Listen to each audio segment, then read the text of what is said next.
Hello, and welcome back to another JLXP. T1 versus RNG. One of the most anticipated matchups, I think. The most anticipated matchup of the World Championship so far, because there was so much history between the teams.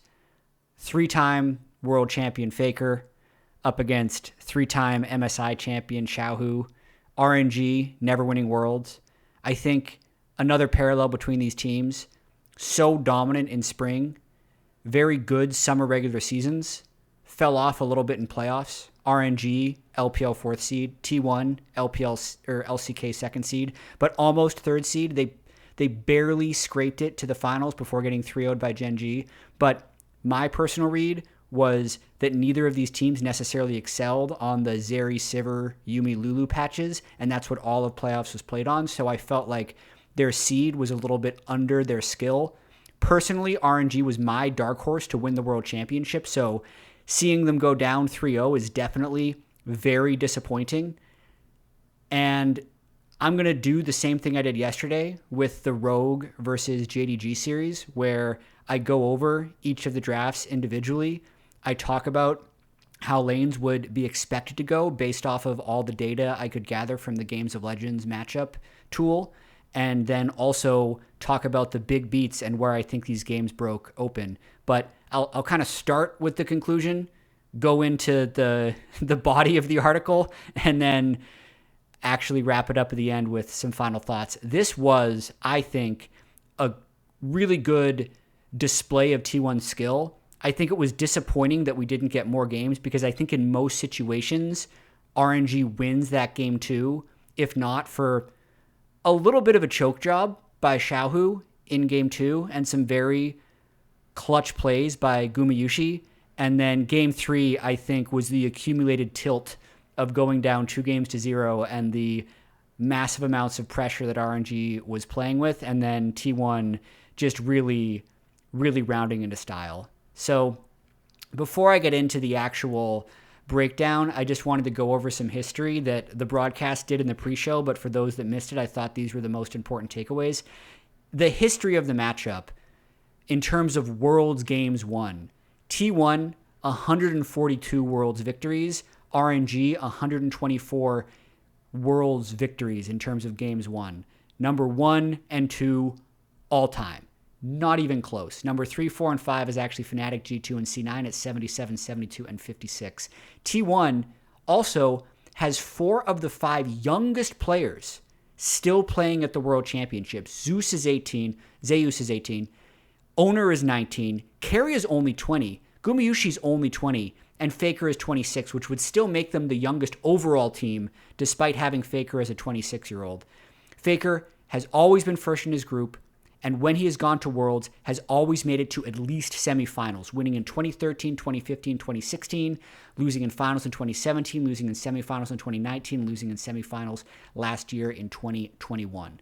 So just insane World stats for T1, but also Faker is the only one carrying over that legacy. Bengi, too, was the coach because he was actually playing with Faker in 2013, the first time they beat RNG in the World Final. But all of the new players are extremely young, which you always have to question how these young players are going to stand up to immense pressure, like when you're playing against RNG, the team that beat you in Game 5 of MSI half a year ago. Couple more stats they talked about going into the game. Zeus led groups in terms of top laners in damage per minute, damage percentage, gold per minute, forward percentage, CS difference, and gold at 15. He was absolutely the most dominant top laner statistically in the group stage. Part of that is he played a lot of carries. If you compare him to a player like 369, who's played a little bit more utility, that's going to change those numbers a little bit, but still incredibly, incredibly impressive statistics. And then in terms of play style for the teams, I would say, even though both teams have a fairly supportive mid laner, the stats that I looked at least throughout Worlds, the mid-jungle proximity for RNG, so the amount of time that Xiaohu and Wei spend within 1,500 units of each other, which is like kind of about a third of the way down mid lane to Raptors would be about the distance you're looking at there, was higher than any other Korean or Chinese team in the group stage. And then T1 had a slightly higher bot lane jungle proximity, so that's the amount of time that Owner would be around Gumayusi. So other than that, like, carry top laner for Zeus, Breathe a little bit more flexible. Faker has played a much more supportive style. Xiaohu, also a godlike roamer, I think prefers melee champions, especially because of his history as a top laner.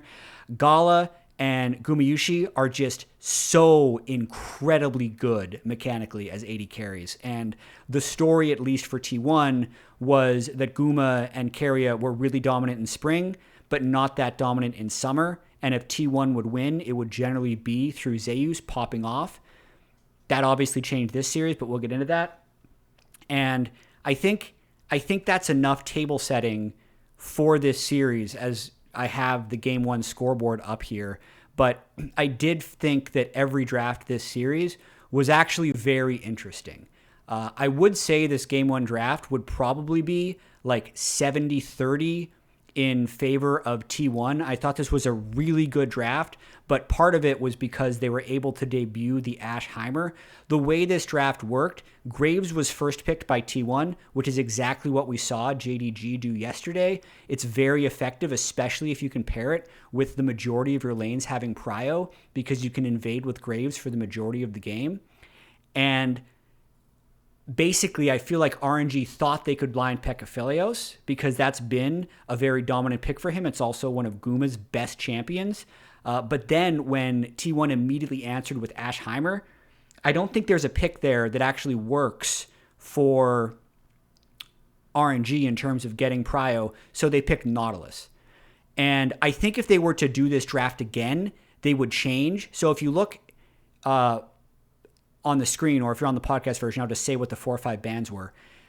T1 then banned Talia and Galio, which to me are the two champions that would have a chance to bail out that bottom lane because they could push mid and move bot with a lot of threat. So T1 banned those away right away. I think if RNG was to do this draft again, they would have picked Galio or Talia right before they'd be able to get banned, because once that happened, then Xiaohu blind picked the Akali because they thought maybe he'd be able to assassinate the Ashheimer late game, but it also allowed Faker to match with Victor, so they couldn't get any push mid, they couldn't get any push bot. Then they get all the way to the 5th pick on red side as T1 has blind picked Camille, and they have the famed, dreaded R5 Renekton.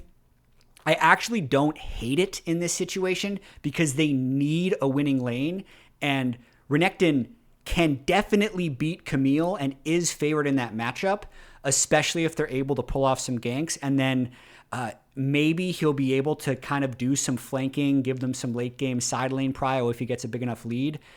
So that's the logic behind that pick. I think they just really needed the winning lane. I think the one other choice they could have gone for would be Gangplank, just because T1 had Victor, Heimerdinger, Ashe, and if you put the GP ult down near them late game, it's going to zone them away from fights and make it very difficult for them to follow up on any Camille engage. But that's definitely hindsighty and definitely might feel a little too squishy for what they were going for. So, yeah, I think it's a one draft, but like the win conditions there for RNG are very narrow. They really need Renekton to get far ahead.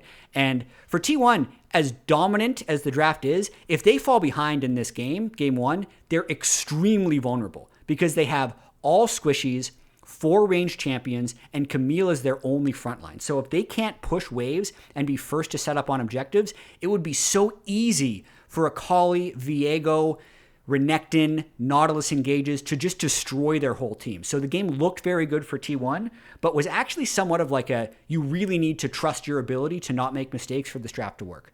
So getting into the actual game, as we're going back a little bit, they did the same thing that JDG did with Graves yesterday, where they just have such a good level 1 invade with Graves. So as the blue side team, they do a late invade into the enemy red buff.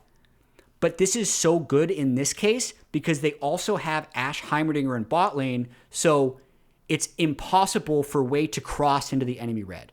So you're pretty much just starving the Viego unless RNG is ready for that invade with like 4 or 5 people, but they're also not going to want to do that because they need to be in lane since they don't have prio. It's just a really, really good like Graves gap, that they can just start this game off and really make the game difficult for Wade's Viego.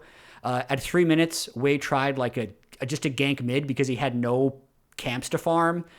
It doesn't work. Xiaohu missed his E on Faker, which probably wouldn't have killed, but at least would have chunked him. And by 4:30, like, the Raptors are already getting cycled by Owner. So it's just a gap. They're so sad very early on in the game.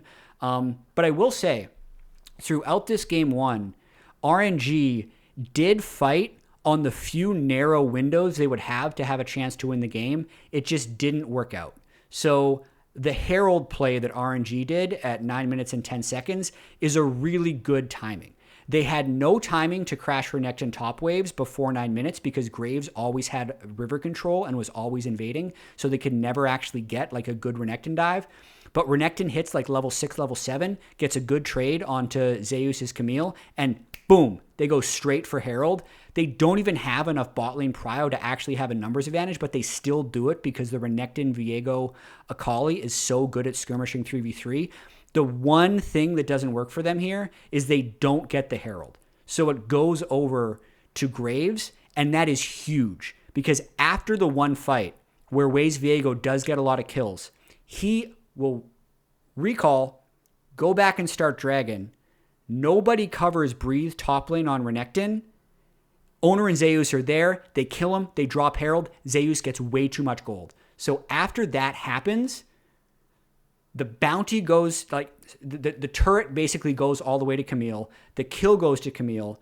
And then if you fast forward a few more minutes in the game, there was another big moment where Zeus gets the bounty from Waze Viego because Owner is just patrolling the river with Umbral Glaive Graves and there's no way they can see. Like, all of those plays combined, I think by like 14 minutes, the game is close to unwinnable. Because, like I said, the only thing that can work for RNG is if Breathe gets far enough ahead that he can push Camille in side lanes. But when Zeus gets that massive injection of gold, RNG have no way to get numbers advantage fights reliably. So T1 is up 6 plates to 0. They get 960 gold. The CS in this game that I tracked in the previous series, I'll go over it really quickly now. At 15 minutes, in the 43 games that Camille has played against Renekton, Camille averages being down 13.7 CS. In this game, she's actually down 9. So it went generally like okay for Renekton, but the whole turret went to Camille. So he's super accelerated. As we've seen of really coordinated Graves teams, they're able to go above the average CS in their matchups. So 61 games Graves played against Viego. It averages 10 up for Graves. This game was up, if I'm doing the math correctly, 27. Akali versus Victor actually goes to Victor by about 4.7 CS in the 75 matchups. In this game, Xiaohu was up by 27. He actually laned very well against Faker because Faker didn't move that much. It was pretty much just an amazing early game lane from Xiaohu. He was just unable to make a big advantage of it later. And then Aphelios versus Ashe. This was a really hard one to kind of assess accurately because the Heimerdinger versus Nautilus takes so much of the matchup. So like the average is Ashe being down by 3.4, but like you can kind of throw that out. I expect Ashe to be up by a lot of CS in this lane. And Ashe was actually down 8 CS at 15 minutes, 142 to 134. So based off of the averages, even though the bottom one's a little skewed, RNG would be 15 CS over expectation. So in terms of laning phase, like their hands were working pretty well, but the big beats of the game were going in T1's favor. Mostly in the fact the one thing that T1 needed to win this game was Zeus to somehow get ahead of Renekton, and they had it. So they're in an incredibly, incredibly good spot at 15 minutes. And you can kind of fast forward through the rest of this game because it's basically check, does RNG ever have 5 people in the same place? The answer is no. Because T1 can push any side lane they want. They have Hawkshot, they have Umbral Glaive, they have so much vision control, and they can always fight on their terms. They can always be first to objectives. They can always clear vision. And it just doesn't give RNG realistic angles to fight the game. By the 31-minute mark, there was 8 straight minutes of T1 just pushing, warding, getting a Drake, taking small advantages, and RNG never had a real window to fight. This is when T1 got 4 items on Camille and immediately started Baron. They needed a way to close this game because the dragon stacking was too slow.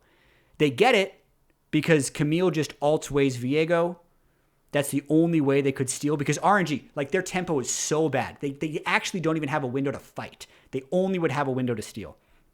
As soon as T1 gets this Baron, my expectation is they're just going to brute force their way into mid lane. The majority of teams do what's called a 4-1 when they get Baron. So they'll throw their best split pusher top lane with teleport up and have 4 people and kind of passively move towards the mid. So that gives one very small window for RNG to fight where they can at least try to do a 5v4 fight while the second wave is getting pushed in. And they do. Ming lands like this amazing hook onto Gumayushi, but like it's just not enough. They lose the fight and the game is over. So game 1 to T1, right? I think 70-30 draft. RNG shouldn't be that disheartened about this. Let's go game 2. Let me scroll. So here's the game 2 team comp. This is the game where you can see the 0-8 Jace. But I'll talk about how we got here in the draft first.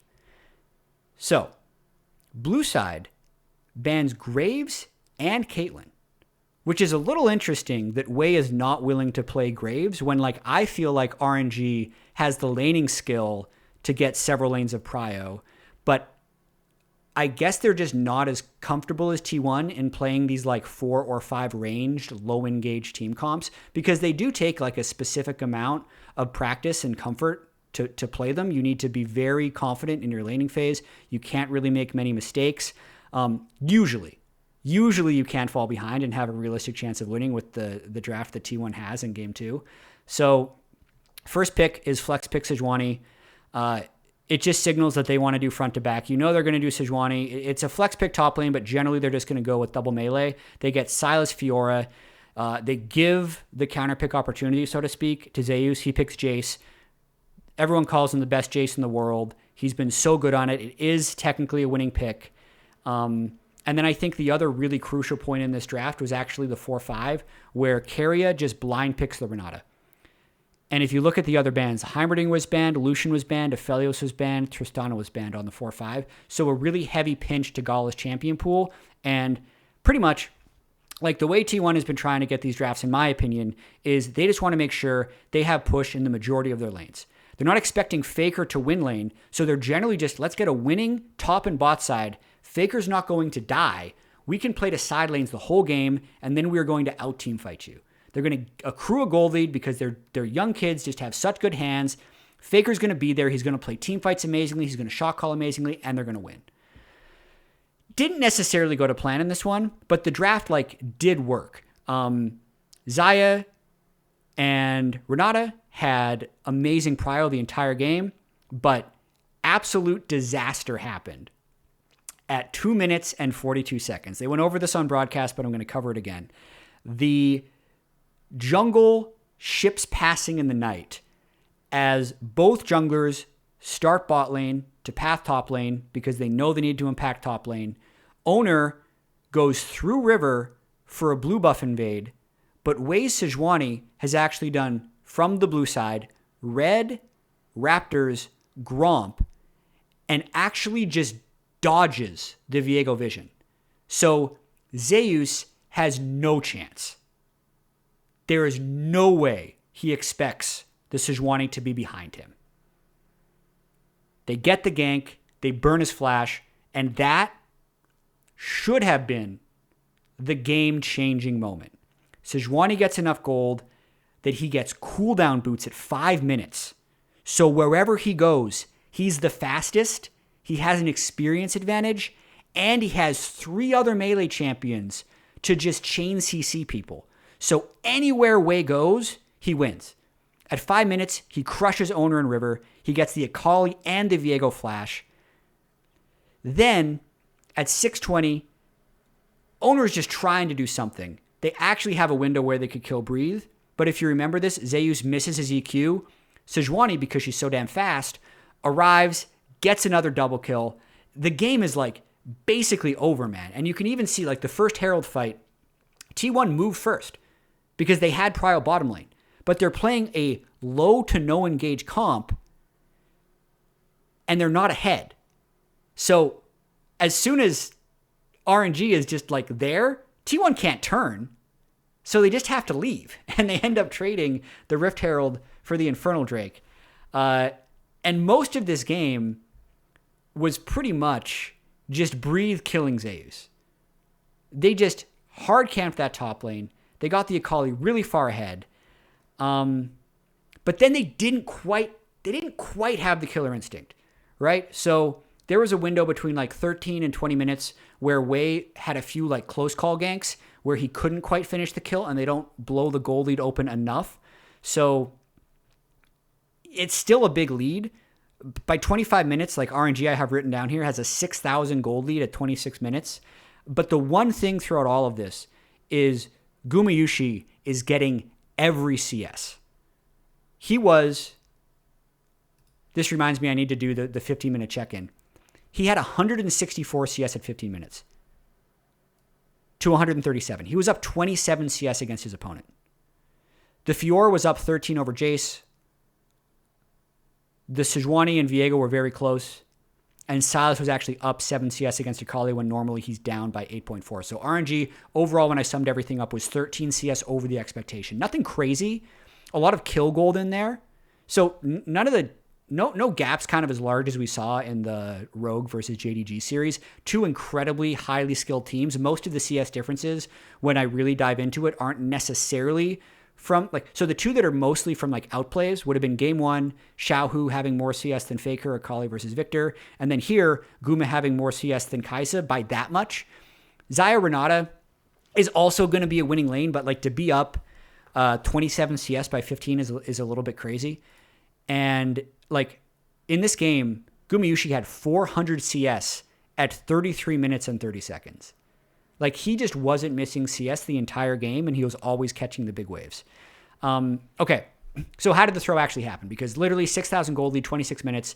T1 has all these ranged champions. There's so much engaged from RNG. It should be an easy win. So a couple things. The Baron trade when RNG gets Cloud Soul was misplayed by RNG for sure.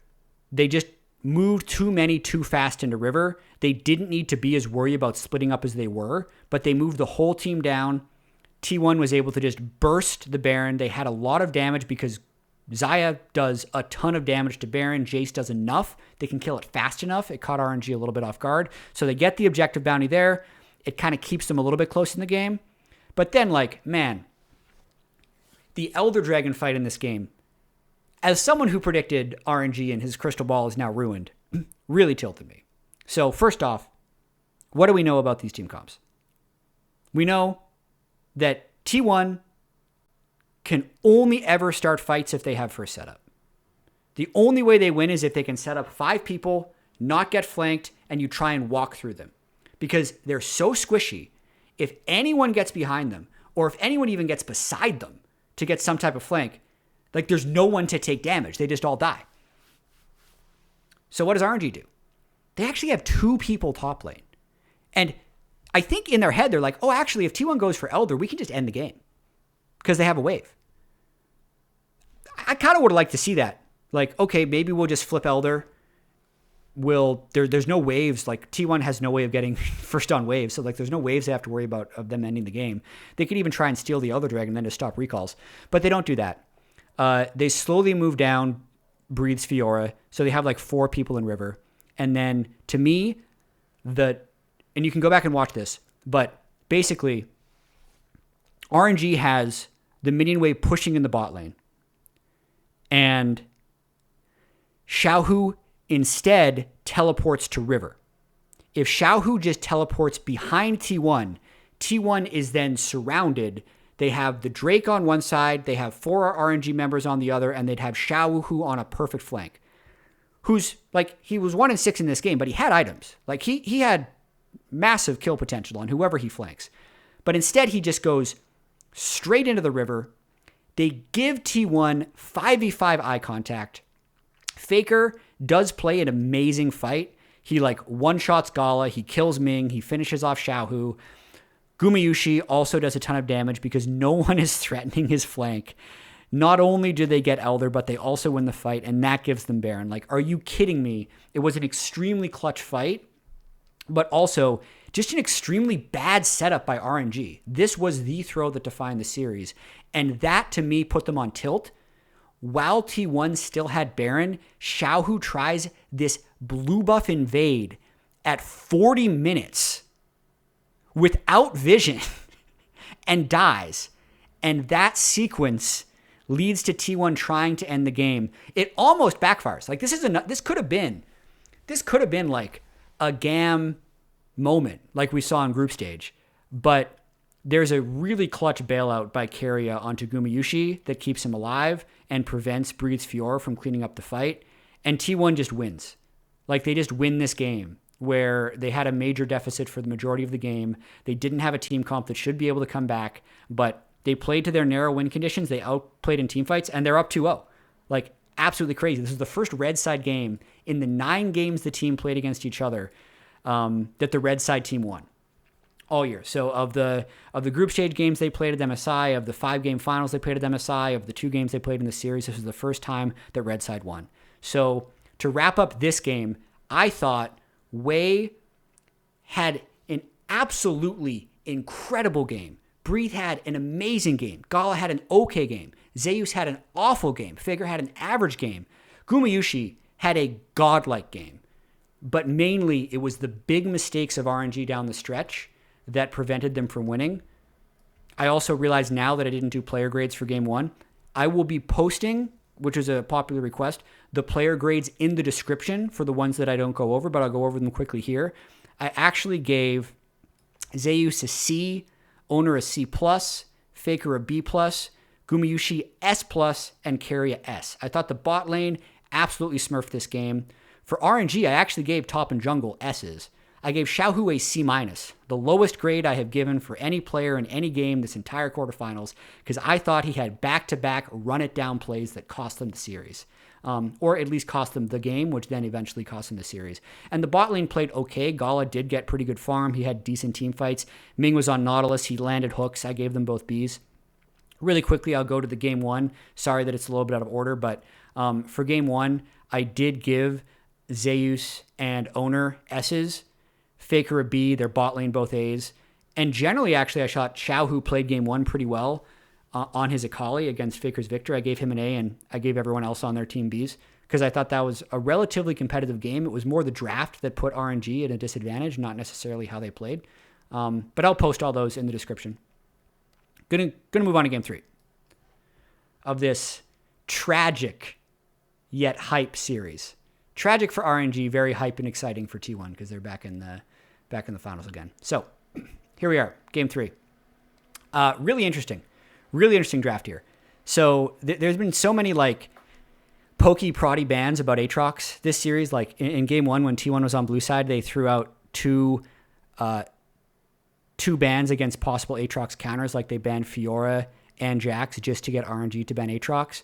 But here, like they self-ban a Fiora as an Aatrox counter, but leave Aatrox up entirely.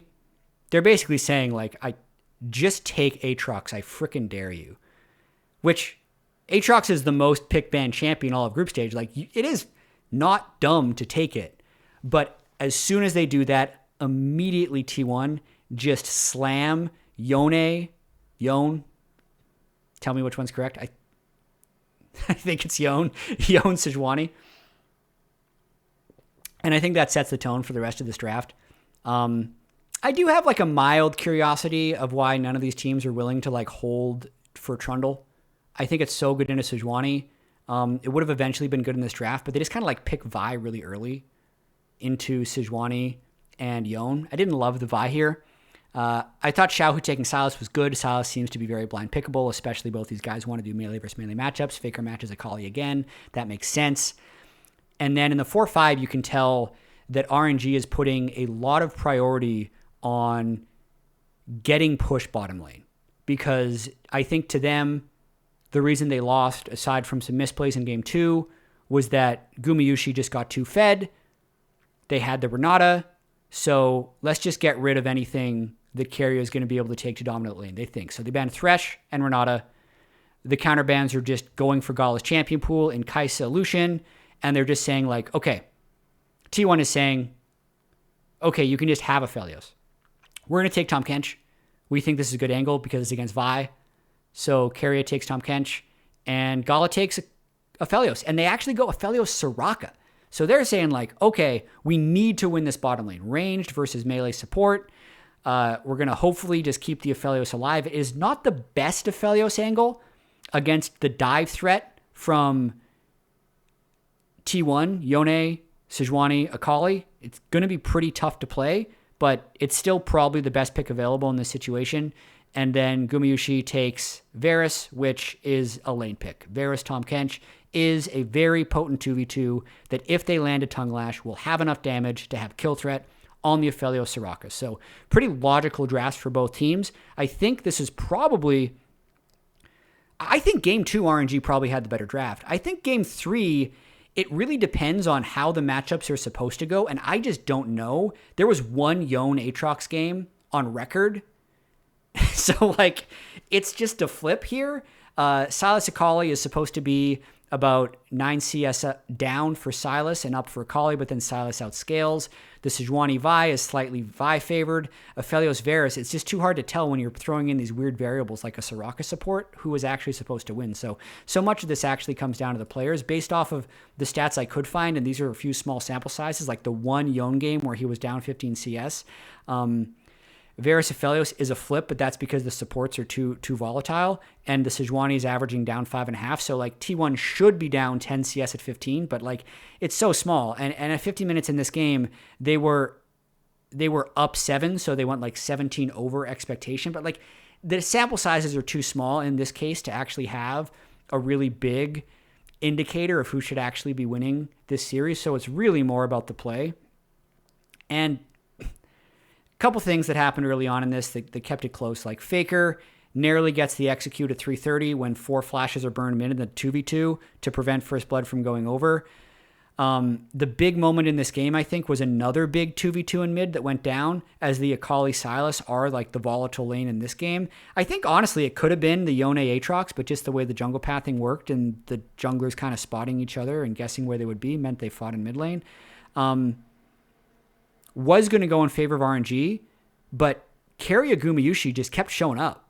So, massive double kill for Gumayushi as they show up late to the mid fight where Faker dies.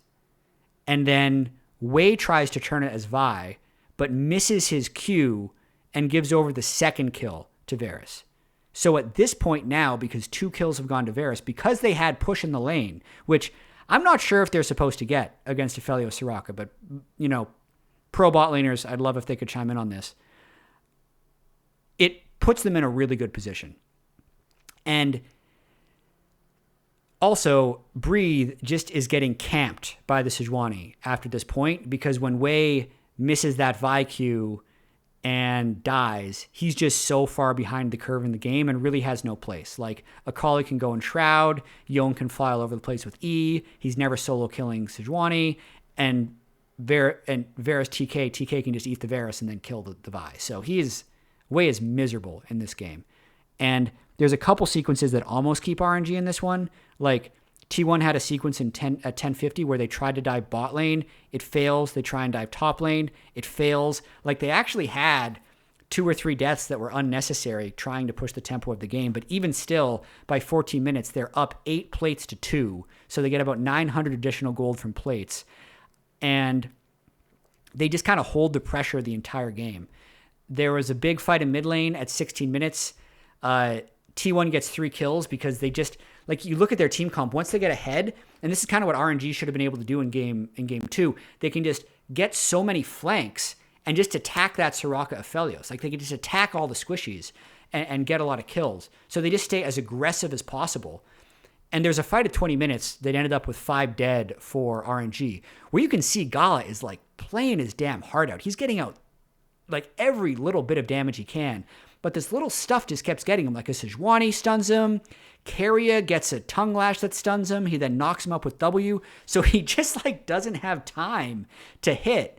And everyone on T1 is very low, but they end up getting the ace. They just get Baron. They just roll through them. You can see this is a 26-minute, 33-second game. And it's over. T1 moves into the semifinals.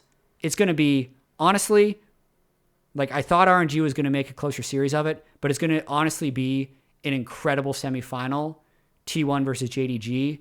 The Zeus versus 369, top lane, top jungle mid support. Like I think that game has a high chance of just being played around top lane. But we'll see, because like for me, when I was doing overall player grades here, like in the final game, I gave an A+ to Gumayusi and an S to Keria. I thought he was the best player in this game. I gave A's to both Zeus and Owner and a B to Faker. So overall, like Guma and Keria get like split MVPs from my personal vote, because I'm allowed to do that because it's just me. In game 2, I thought Guma carried. In game 3, I thought Keria carried, but there was never a game where like one was far off the other. I thought Faker played well. I gave him like B's and B+ in every game. He never did anything miraculous, but he was very good in team fights and he was very stable throughout the whole game. And then Zeus was the, I guess, like secret sauce. He was either really aggressive, really crushing, or just straight running it down, like in that Jace game, but never tilted, if that makes sense. Like he was the least tilted 0-7 Jace I've like ever seen. He was always like making them spend resources to kill him and dishing out the appropriate amount of damage every time. So like he played okay, even though he had that really bad results Jace game. So just the overall thoughts in this series. I thought T1 played extremely well around top. I thought Gumayusi and Keria had just superior laning phases compared to the expectations I had of them in this series and the way that they played in summer. This was premier, possibly best bot lane in the world type performance from them. But they also had some unique picks, which could have thrown the curveball. The Ashheimer, unexpected. Being able to play Tahm Kench into Soraka, also unexpected. And then I'd say the Yone top was also somewhat unexpected, even though it is something Zeus has been able to pilot before. It's just not something that other people do. For RNG, really disappointing. I thought Xiaohu underperformed in very crucial moments. Played well in game 1, played awful in game 2, played okay in game 3. Wei played poor in game 3, played incredible in game 2. Had such an amazing game 2 game. I thought Gala played very well. And the T1 team performed the way you would expect based on their roster construction. The young kids, just crazy, crazy mechanics. Faker still elite mechanics, but not the same. Good leader, though. Very consistent, very good in team fights, knows how to win the game. So I'm looking at the clock, and this took 38 minutes. I wonder how long this would have been if it was a 5-game series, but overall, thank you again for watching. Thanks for the feedback on the last episode as well, Rogue versus JDG. It was a new format. It ended up going well, so I decided to do it again. Please like the video. That actually really helps on the YouTube algorithm. Like and subscribe, like all the YouTube videos say. And I'll see you next time.